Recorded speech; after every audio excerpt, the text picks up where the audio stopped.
dance, I learn by myself.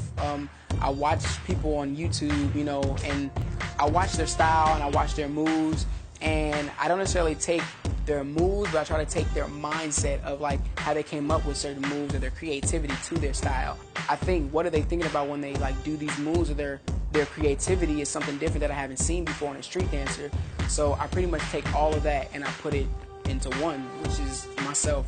What I love about dancing is the fact that I can communicate to people without having to talk. If I want to say something, I'd rather say it through movement.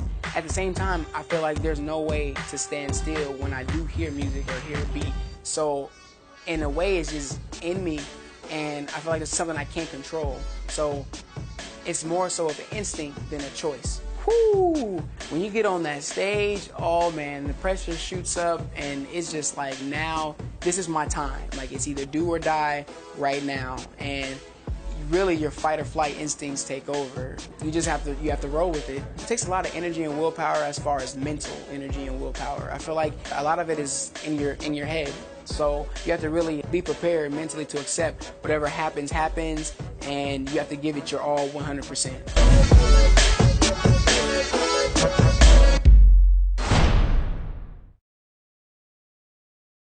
My style of dance is hip-hop musicality, and I chose that style because I feel like when I tell people it's just hip-hop, they kind of get the wrong idea of what I mean by it. So by adding the musicality, they know, okay, well, he's probably hitting a lot of beats and music and whatnot. And it's actually sometimes even different from that. Like, when I actually dance, people can't tell what my style is. It's so versatile and there's so much in it that it's just easier to portray it as hip-hop musicality, or to say it's hip-hop musicality. Oh my goodness, to be in the top 20 means everything to me. I feel like I've accomplished something, whatever that is, not even just being in the top 20, but as a dancer going this far. Out of everyone who auditioned and unfortunately didn't make it, I made it this far. So this means a lot to me as far as that, and also to everyone, to a lot of people who didn't think that I could go this far in dancing, or that, dancing is just a hobby, you can't really do anything out of it. Like, I feel like I'm proving them wrong by being in the top 20. What happened was, I originally was going to audition for something else, and then I missed the audition date. So instead of auditioning for that, I was like, you know what, well, why don't I go audition for So You Can Dance with a buddy of mine. And so we're like, let's just see what we can do, you know what I'm saying, how far we can get in this competition. We were just there for the ride. So we went, auditioned, and I ended up making it this far. Unfortunately, my friend didn't, but I feel like I'm carrying both of us in a way because he didn't. So yeah, I decided to do that, and I'm here now. To be honest, I wouldn't have auditioned for this. It was something that I just kind of started doing just to see how far I could go in the competition. And until I auditioned, that's when I first started looking up previous seasons of So You Think You Can Dance, because I'm like, okay, I gotta know what I'm getting myself into. I'm just doing this and not really knowing what's going on. So my most memorable moment has probably definitely been the Vegas week.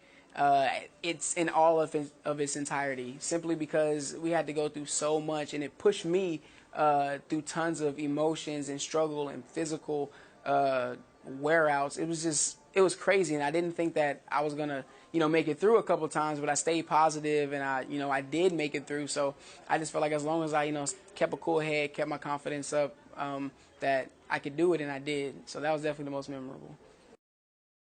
What helps me prepare before any performance is I kind of psych myself out to let myself get nervous. And then what I do, I let the nerves push me and drive me and take over my body, so that everything I do is 100% better than what it would be if I was calm. Because I feel like it's cool to be calm, but I do my best work when I'm nervous or under the pressure or excited. So if I am under the pressure, I just use those nerves to get excited for my performance. I got the name Fiction when I was in 9th grade, so freshman year. And I'd already been dancing, and I was, I guess, good for my age. And I met a dancer who was also really good at what he does, and he saw me dance, and he gave me a compliment that a lot of people have given me. He said that, oh, when you move and you dance, your movements look like, your body looks like it's not attached, or like your moves look unreal. And I was like, oh, okay, thank you. I've gotten that a lot. He's like, you really need a dance name. I was like, yeah, I feel like I do need a dance name. Like, what should it be? I really want one. And he's like, well, it has to be something that fits you, something that when you dance, like, it's already there. So I'm like, okay, something that fits my style. He's like, yeah. And he was like, what about fiction? I was like, fiction? I had to say it a couple times, like, fiction, fiction, fiction. Like, do I really want people to call me that? And then I thought about it, like, you know what, that would be pretty cool. You know, I've gotten all these comments that when I move, it's unreal, so might as well stick to it.